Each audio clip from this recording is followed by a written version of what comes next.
자, 연역 추론에 대해서 간략하게 한번 논의를 해보겠습니다. 논리하고 수학은 심리학이 결코 아니다. 요 구별이 매우 중요합니다.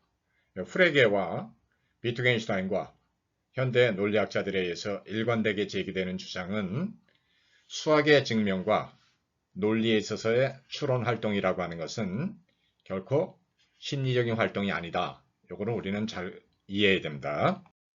자, 연역, 디덕션에 대해서 간략하게 한번 따져봅시다. 그 연역을 논의하기에 앞서서 여러분들이 논리적 추론하고 우리가 경험과학에서 말하는 이 판단의 진위 검증을 구별을 해야 됩니다.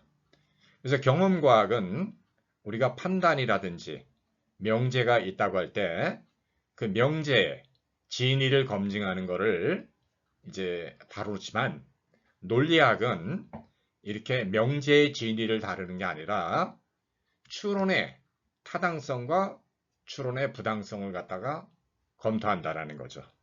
그래서 판단은 명제가 참의 진리값을 갖는지 거짓의 진리값을 갖는지를 구별하는 행위이지만 추론한다라는 것은 전제로부터 결론을 이끌어내는 건데 전제로부터 결론을 일관되게 양립 가능하도록 이끌어낼 것이냐, 전제와 결론을 일관되지 못하게, 즉 양립 불가능하게 이끌어내느냐를 갖다가 우리는 구별해야 된다는 거죠. 그래서 여러분들이 판단의 진위를 검증하는 거하고 추론의 타당성과 부당성을 갖다가 따지는 거는 구별해야 된다. 요거는 이제 굉장히 중요한 거니까 여러분들이 요거를 잘 숙지하기 바랍니다.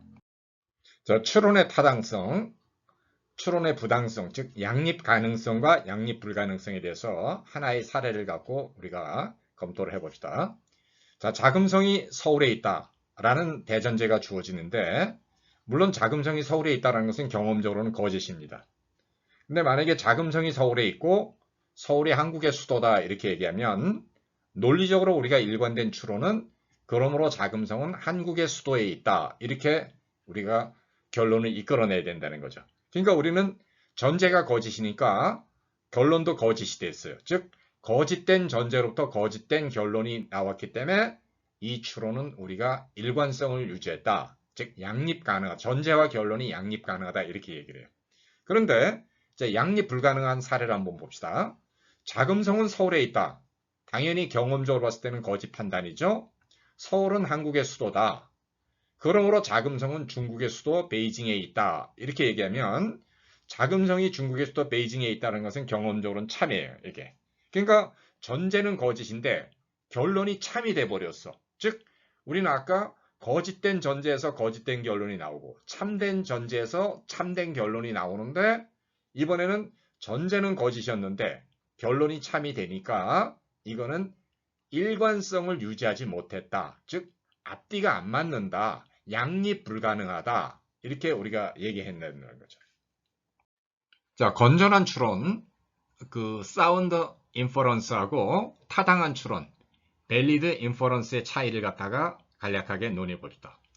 여러분들이 이제 아까 얘기했지만 추론은 명제의 진위를 다루는 게 아니라 전제로부터 결론을 이끌어내는 사고 활동인데 전제로부터 결론을 이끌어내는 것이 일관성 있게 이끌어내느냐 일관성 없게 이끌어내느냐를 우리는 구별한다 했어요. 근데 건전한 추론은 전제가 항상 참일 때만 성립해요. 전제가 거짓인 추론은 건전한 게 못 돼요. 이게. 그래서 여러분들이 건전한 추론이다라는 얘기는 경험적으로 전제가 참일 때 결론이 필연적으로 참이 되는 이런 추론이다. 그러니까 자금성은 베이징에 있다. 경험적으로 참이죠. 베이징이 중국의 수도다. 그러므로 자금성은 중국의 수도 베이징에 있다. 이렇게 얘기하면 우리는 요거는 건전한 추론이다. 이렇게 얘기를 해. 즉 전제가 참이니까 결론도 필연적으로 참이 될 수밖에 없다는 거죠. 근데 자금성은 서울에 있다. 경험적으로는 분명히 거짓이죠. 서울은 한국의 수도다. 그러므로 자금성은 한국의 수도에 있다. 그러면 이 결론도 경험적으로는 거짓이에요. 그러니까 전제가 거짓이니까 결론도 거짓으로 나왔으니까 일관성을 유지할 때 이런 건 우리는 타당하다 이렇게 얘기를 해. 그러니까 타당한 추론이 다 건전한 추론은 아니지만 건전한 추론은 필연적으로 타당하게 돼 있어요. 이게. 그래서 우리는 어떤 추론이라고 이렇게 얘기할 때 추론은 진위를 검증하는 게 아니라 전제로부터 결론을 갖다가 이끌어내는 사고 활동인데 전제와 결론이 양립 가능하냐?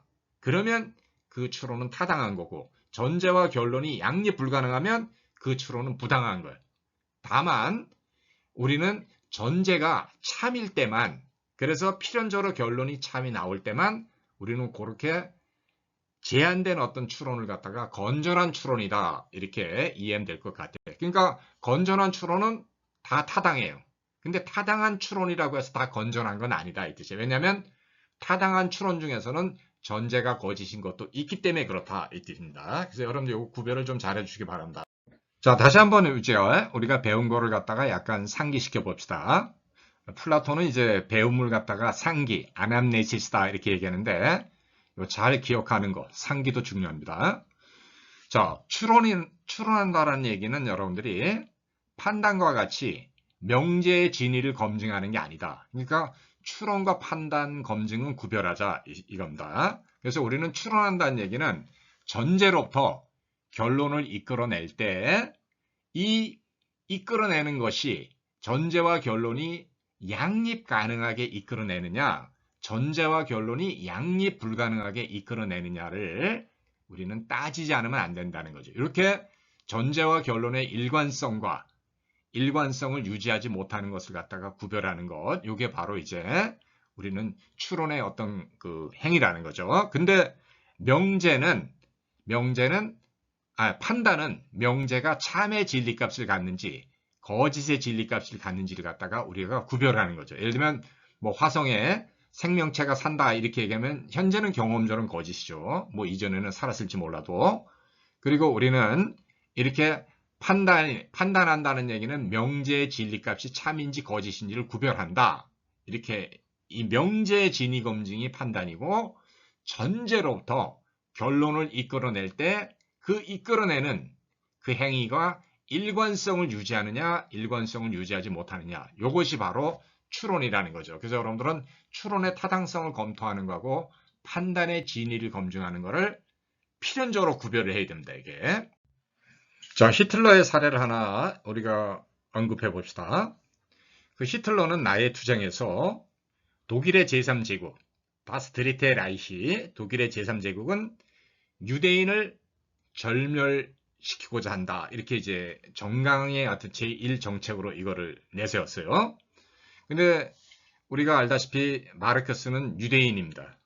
마르크스가 우리가 공산주의를 갖다 창시한 사람이고 러시아의 혁명가 레닌이 마르크스의 어떤 그 공산당 그 선언을 갖다가 이제 혁명으로 완수해 준 사람이죠. 그러니까 러시아는 마르크스의 그 유대인 마르크스의 어떤 공산주의 이념을 혁명적으로 이렇게 완수했다. 그런데 히틀러는 유대인을 갖다 없애는 걸 갖다가 자신의 어떤 일관된 정책을 삼았는데 뜬금없이 독일은 사는 게 너무 척박하다. 그래서 독일은 미래의 삶의 공간, 그 독일어는 이제 레벤스라움이다 이렇게 얘기하는데 그 미래의 삶의 공간을 러시아에서 확보하지 않으면 안 된다는 거죠. 그러니까 자기가 절멸하려고 하는 그 대상 속에서 자신들의 삶의 미래를 확보해야 된다 이렇게 얘기를 하니까 이 앞뒤가 안 맞는 주장을 지금 하고 있는 거예요. 이게 히틀러는. 그러니까 히틀러가 제1정강으로 내세운 것하고 독일이 러시아에서 독일의 미래를 갖다가 확보해야 된다라고 하는 주장은 전혀 일관성이 없는 주장이라는 거죠. 자, 또 다른 사례를 하나 언급해 봅시다. 중국은 오랑캐로부터 자신들을 지키기 위해서 만리장성을 쌓았어요. 근데 고구려는 만리장성 저 바깥에 있었죠. 그렇게 본다면 중국은 고구려라고 하는 야만인으로부터 자신들을 지키기 위해서 만리장성을 쌓았다. 이게 이제 결론으로 나올 수밖에 없는 거예요. 그런데 오늘날 중국은 동북공정에서 고구려도 중국의 역사다 이렇게 주장을 해요. 이건 앞뒤가 안 맞는 주장을 지금 하고 있다는 거죠. 왜냐하면 고구려는 만리장성 바깥에 있기 때문에 중국인들의 기준으로 봤을 땐 오랑캐야.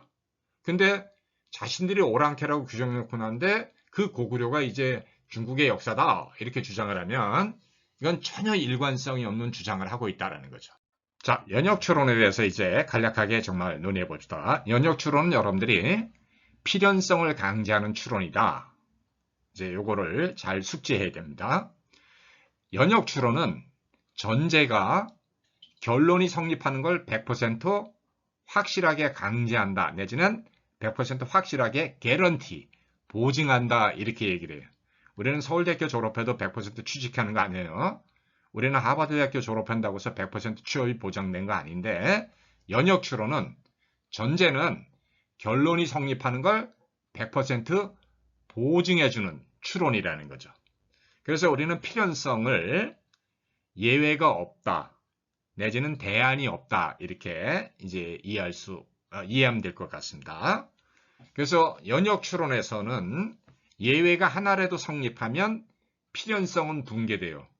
모든 생명체는 죽는데 만약에 죽지 않는 생명체가 하나라도 있다고 한다면 모든 생명체는 죽는다라고 하는 이 명제는 필연적으로 거짓이 될 수밖에 없어요.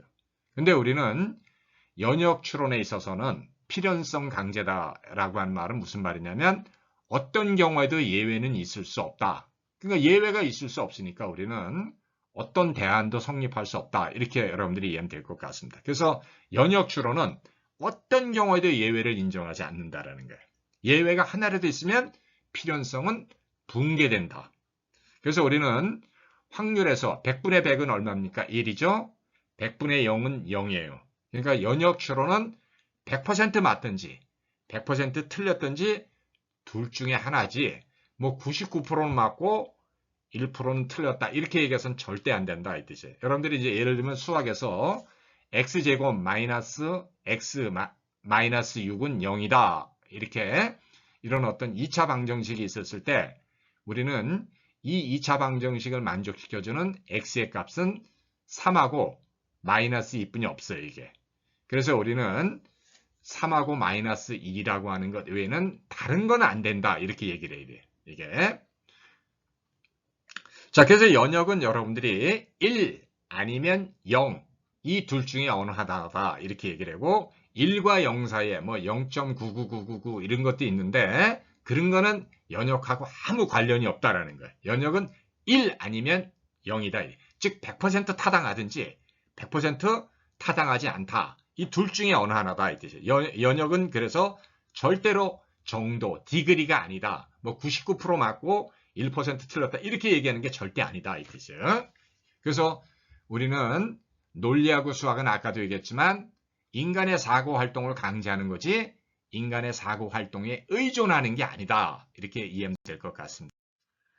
자, 우리가 이제 3단 논법, 3단 논법이라고 하는 거는 두 개의 전제가 있고 그 두 개의 전제는 대전제와 소전제로 이렇게 구성되어 있어요. 그래서 우리는 대전제와 소전제로부터 필연적으로 하나의 결론을 이끌어내는 걸 논리적 3단 논법이다. 이렇게 이해하면 될 것 같습니다. 그래서 예를 들면 모든 인간은 죽는다라는 대전제가 있고 X는 인간이다라는 소전제가 주어진다면 그 결론이 뭐야? 우리가 이렇게 얘기하면 우리는 그러므로 X는 죽는다라고 하는 결론을 이끌어내야 돼요.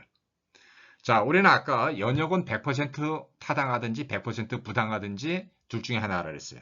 그래서 어느 누가 추론하더라도 예를 들면 뭐 이순신이 추론하든 아니면 뭐 오바마가 추론하든 아니면 뭐 푸틴이 추론하든 간에 하여튼 어느 누가 하더라도 그 추론하는 그 인간에 관계없이 우리 모두는 예외 없이 전제로부터 결론을 필연적으로 이끌어내지 않으면 안 되도록 강제되고 있어요. 그래서 연역 추론에서는 심지어 신조차 예외가 될 수 없다. 이렇게 말할 수 있어요. 그래서 우리는 규칙 따르기는 비트겐슈타인이 그러죠. Following the rule. 규칙 따르기는 어떤 경우에도 예외를 갖다가 허용해 주질 않아요. 그래서 논리하고 수학은 심리적 활동이 절대 아니다라는 걸 여기서 또 한번 확인하게 된다. 이 뜻이. 자, 아까도 얘기했듯이 플라톤은 교육을 상기라 그랬죠. 아남네시스. 그러면 이제 우리는 다시 한번 또 배운 거를 갖다가 이렇게 상기해 봅시다. 자, 추론한다라는 것은 인간이 전제로부터 결론을 이끌어내는 거예요. 여러분들 전제는 사람이 아닙니다. 그래서 전제가 결론을 갖다가 추론했다 이렇게 얘기하면 큰일 나요.